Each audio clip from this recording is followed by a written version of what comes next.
नमस्कार मित्रों। आज वीरवार की 83वीं कहानी छोटी अब छोटी नहीं लेकर मैं आपके सामने प्रस्तुत हो रही हूँ। मैं रेणुका डग अरोरा आपके सामने कहानी सुपर जंक्शन से। मेरे चैनल को देखते रहिए और सब्सक्राइब ज़रूर कीजिए। तो चलिए सुनते अपनी नई कहानी छोटी अब छोटी नहीं। छोटी को तो कोई काम कहने की ज़रूरत ही नहीं, वो नहीं उठेगी। नाक रगड़ लो पर वो टस से मस नहीं होने की। उसको काम कहने का कोई फ़ायदा भी नहीं है। हम सब जानते थे वो कोई काम नहीं करेगी। अब उसकी आदत भी नहीं रही और ना ही हम लोग की आदत रही उससे कुछ कहने की। हाँ, अपने मूड के हिसाब से उल्टे सीधे काम जरूर करने को तैयार। माँ जरा सा कमरा लीपने को कह दें तो छोटी तैयार। कढ़ाई मांजना हो तो छोटी तैयार। पर 2 रोटी बनानी हो तो टरिया पर जाकर के छुप जावे है वो। माँ कभी कभी बहुत दुखी हो जाती है। बड़ी बहन चली जाएगी तो कैसे निभेगा। ना तो छोटी में कोई हुनर, ना ही रंग रूप, ना काम का जज्बा। कहते हैं ना चाम कोई ना देखे पर काम सब देखे हैं।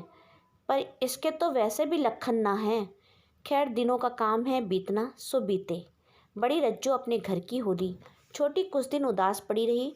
दिन छटे तो फिर पहले वाली हरकतें। दीदी जीजा जब आवे तो नुक्स का पहाड़ खोद जावें। मजाल है जो कोई फ़र्क पड़े उससे।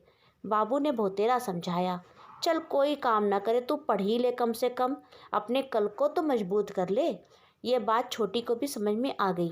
पर सवाल यह था कि विद्यालय की शिक्षा के बाद भी एक गुरु की आवश्यकता थी, जो पूरे पाठ्यक्रम को समझाए भी और साथ ही दुनियादारी के भी पाठ पढ़ाए। ऐसा मास्टर ढूंढा जाने लगा जो गणित में भी पारंगत हो, क्योंकि छोटी की गणित तो ऊपर वाला ही समझे। ढूंढोगे तो पाओगे। पंडित राकेश शास्त्री MSc एक नवयुवक मिल ही गया।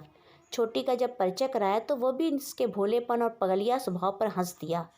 शिक्षा शुरू हुई। ये शास्त्री जी का जादू था कि छोटी में बदलाव दिखने लगे। पहले की अपेक्षा अब शांत होकर बात करने लगी थी। छोटे छोटे घर के काम भी कर रही थी।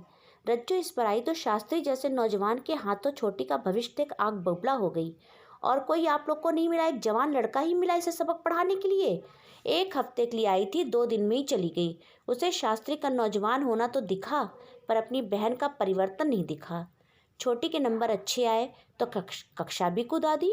साल में 2 बार क्लास कूद कर छोटी 9वीं में आ गई और साथ ही घर के कामों में भी होशियार हो रही थी। शास्त्री जी ने पढ़ाना छोड़ दिया था। अब उनके पास भी वक्त नहीं था। प्रतियोगी परीक्षाओं की निरंतर तैयारी थी। कई में सेलेक्ट भी हो गए और कुछ दिनों बाद सुनने में आए दूसरे शहर में कलेक्टर बने हैं। अब छोटी को तो कोई ज़रूरत नहीं थी रास्ता दिखाने वाले की। निरंतर जिले में प्रथम स्थान प्राप्त कर 12वीं की छात्रा ने नाम रोशन कर दिया। फरवरी का गुनगुना महीना और इंटर स्कूल का फेयरवेल, अलग ही अंदाज। खुले आसमान में उड़ने की चाह, बिछड़ने का गम, सब साथ था। शहर के कलेक्टर कार्यक्रम के मुख्य अतिथि थे। छोटी के मार्गदर्शक उसके आदरणीय आज 4 सालों के बाद उनको देखेगी।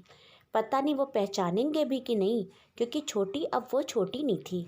सुर्ख, जवान, खूबसूरत, हर विद्या में पारंगत। पर्दे के पीछे से आवाज़ उठी, कलेक्टर साहब मंच पर आ गए थे।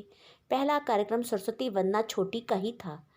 आज अपने देव के आगे कैसे नृत्य प्रस्तुत करेगी। नृत्य मनोभाव अतिरेक थे। झूमती मंच पर कब आकर प्रस्तुति करने लगी मालूम ही नहीं पड़ा। नयन खोलकर आदरणीय को पूरा देखा भी नहीं जा रहा था। अचानक नृत्य के दौरान ऊपर निगाह गई और लटकती हुई सीलिंग कभी भी आदरणीय पर गिर सकती थी। उसने तेजी से मंच पर बैठे शास्त्री जी और प्रधानाचार्य जी को धक्का दिया। सीलिंग गिर चुकी थी। छोटी के पैर सुन्न हो चुके थे। भगदड़ मच गई थी। कलेक्टर साहब के आदेश पे पूरा महकमा लग गया था छोटी की जान बचाने में।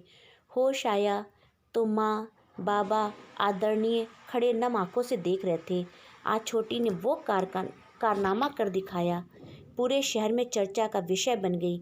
अब छोटी छोटी न रही। नमस्कार मित्रों, मेरी ये नई कहानी छोटी अब छोटी नहीं आपको अवश्य पसंद आई होगी, क्योंकि प्रायः हम लोग के घर में एक बच्चा ऐसा होता ही है। लेकिन उसकी कमियों को न देखकर उसकी मनोभावों को समझ करके बढ़ावा दीजिए, प्यार से समझाइए। ऐसे बच्चों को प्यार की ज़रूरत होती है। तो मेरे चैनल कहानी सुपर जंक्शन को देखिए और नित नई नई कहानियाँ सुनिए। हर वीरवार को मैं आपके लिए छोटी सी लघु कहानी लेकर आती हूँ। आप उसे ज़रूर सुनिए और सब्सक्राइब करना चैनल को बिल्कुल मत भूलिए।